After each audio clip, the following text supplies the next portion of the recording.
Assalamualaikum warahmatullahi wabarakatuh.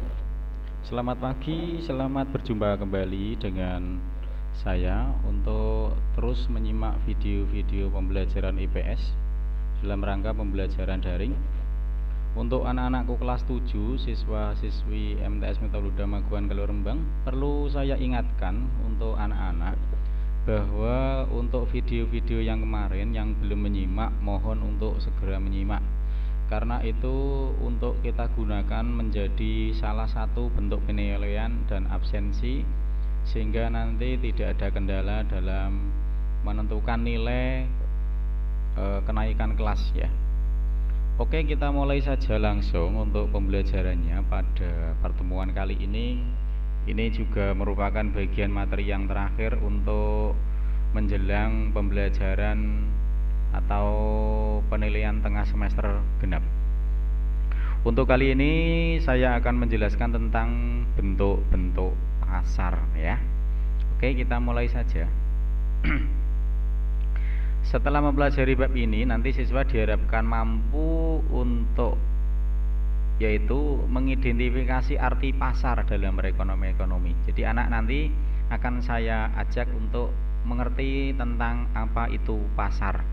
Meskipun dalam keseharian anak-anak sudah sering pergi ke pasar, berbelanja di pasar, menawarkan baju di pasar, atau mau membeli sesuatu di pasar.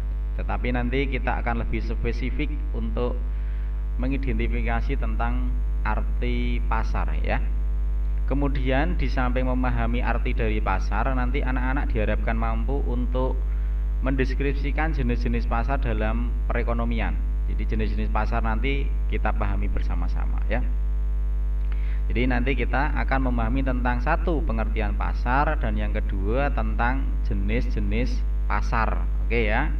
Nah, di sini kita pahami bersama bahwa pasar itu merupakan suatu mekanisme. Mekanisme itu cara yang mempertemukan antara pembeli bisa dikatakan sebagai konsumen dengan penjual yang bisa dikatakan sebagai produsen, sehingga keduanya dapat berinteraksi untuk membentuk suatu kesepakatan harga. Coro gampangane nek neng pasar itu kan ada pembeli sing meminta harga, kemudian ada penjual yang menawarkan harga. Nah, kesepakatannya nanti itu disepakati bersama. Nah, maka terjadilah yang namanya transaksi jual beli.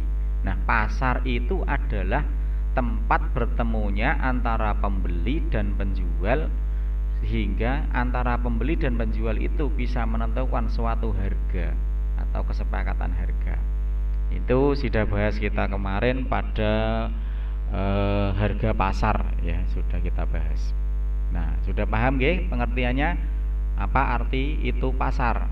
Yaitu tempat bertemunya pembeli dan penjual untuk melakukan suatu transaksi perdagangan sehingga membentuk sebuah harga yang sudah disepakati. Nah, sekarang kita mempelajari tentang bermacam-macam pasar. Nanti akan dibagi menjadi beberapa bagian, di antara menurut organisasi, menurut waktu, menurut wujud, dan menurut luas jaringan. Nanti kita akan pelajari satu persatu di antara beberapa pengertian pasar berikut ya. Untuk yang pertama, pasar menurut organisasi ini dibagi menjadi ada dua. Yang pertama adalah pasar persaingan sempurna atau perfect competition. Jadi persaingannya sempurna, yaitu suatu bentuk interaksi antara permintaan dan penawaran yang ditandai dengan jumlah produsen dan konsumen yang sangat banyak dan hampir tidak terbatas. Kalau contoh yang terdekat kita, misalkan pasar Kuniran, itu bisa dikatakan sebagai pasar persaingan sempurna atau perfect competition. Kenapa? Antara jumlah pembeli atau produsen jumlah pembeli atau konsumen dan jumlah penjual atau produsen jumlahnya sangat banyak dan tidak ada pembatasan. Maka dikatakan pasar persaingan sempurna ya. Jadi ada persaingan antara pedagang yang satu dengan pedagang yang lain, jumlahnya sangat banyak. Itu bisa dikatakan sebagai pasar persaingan sempurna. Kemudian yang kedua ada persaingan tidak sempurna. Nah, ini berbeda dengan pasar persaingan sempurna. Kalau persaingan sempurna kan jumlah pembeli dan penjualnya banyak. Nah, kalau di sini jumlah penjual dan pembeli tidak sebanding. Bisa saja terjadi penjualnya lebih banyak daripada pembeli, atau sebaliknya pembeli lebih banyak daripada penjual. Artinya tidak terjadi keseimbangan antara jumlah pembeli dan jumlah penjual, ya. Bisa dipahami ya di sini. Jadi tidak sempurna. Oke, lanjut kembali. Kemudian pasar menurut waktu, ya. Bisa ada pasar harian, mingguan, bulanan, dan bahkan tahunan. Kalau pasar harian itu ya biasanya setiap hari buka, ya. Nah, misalkan kalau pasar kita yang terdekat, misalkan pasar Kaliori itu ya, pasar Delok itu tiap hari kan buka. Namanya di situ adalah pasar harian. Nah, kalau di Kuniran Pak, bukanya hanya Selasa, Rebu, Selasa, Jumat dan Minggu Pak. Itu bisa kita katakan sebagai pasar mingguan. Jadi seminggu hanya buka 3 kali. Atau 1 kali dalam seminggu, itu bisa dikatakan sebagai pasar mingguan. Nah, kalau pasar bulanan ya kita dibukanya setiap bulan sekali. Nah, ini bisa terjadi di daerah-daerah tertentu, itu adanya 1 kali buka gitu. Terus kalau pasar tahunan ini pasar yang dilakukan atau dibuka setiap 1 tahun sekali. Contoh misalkan di Semarang itu ada pasar misalkan Dugderan itu kan ada pasarnya. Nah, itu kan terjadi menjelang bulan Ramadan saja.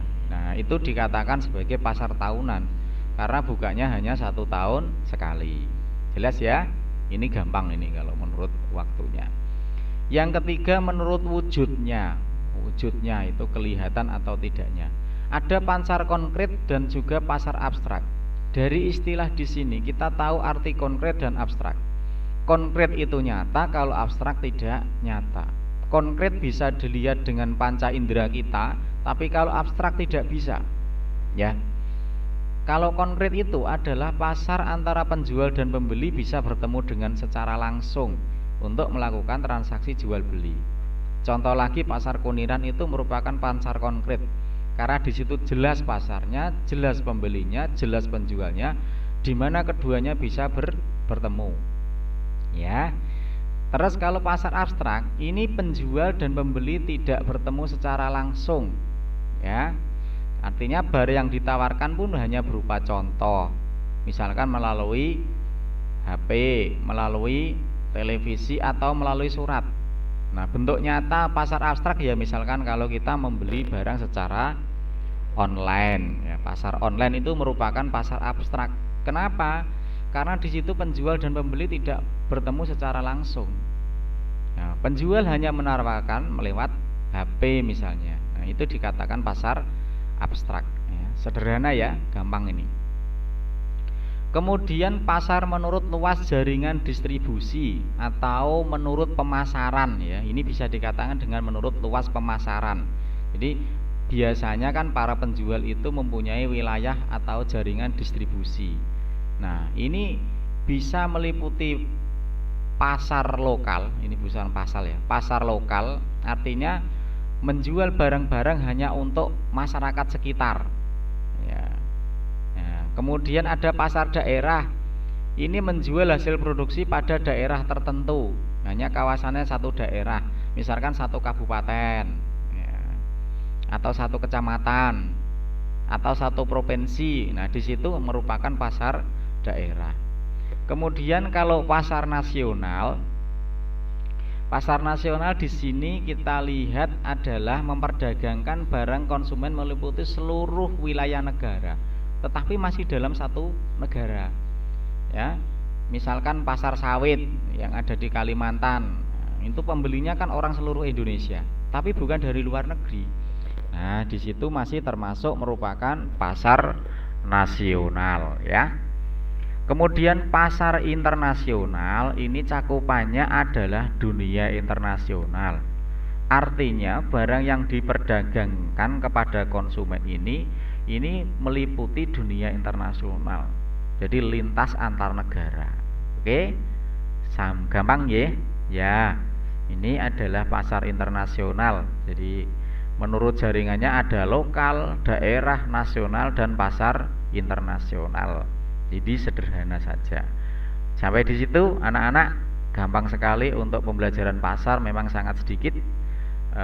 Kita berharap dengan pembelajaran yang sangat sederhana pada pagi hari ini menjadikan anak-anak bisa memahami tentang pengertian pasar dan juga jenis-jenis pasar ya. Jadi tadi pembahasannya adalah tentang pasar dan juga jenis-jenis pasar. Baik anak-anak, sebagai awal menutup pertemuan pada pagi hari ini, perlu saya sampaikan untuk tugasnya adalah mengerjakan soal pendalaman pada LKS yang sudah ada pada kalian sendiri. Ya, sekali lagi saya ingatkan untuk anak-anak yang belum melakukan absensi, silahkan absensi, silahkan simak videonya, silahkan simak tugas-tugasnya. Jangan lupa subscribe dan share. Terima kasih untuk perhatian anak-anak pada pagi hari ini. Selamat pagi, tetap semangat, tetap sehat, jaga imunitas tubuh, dan sampai jumpa. Assalamualaikum warahmatullahi wabarakatuh.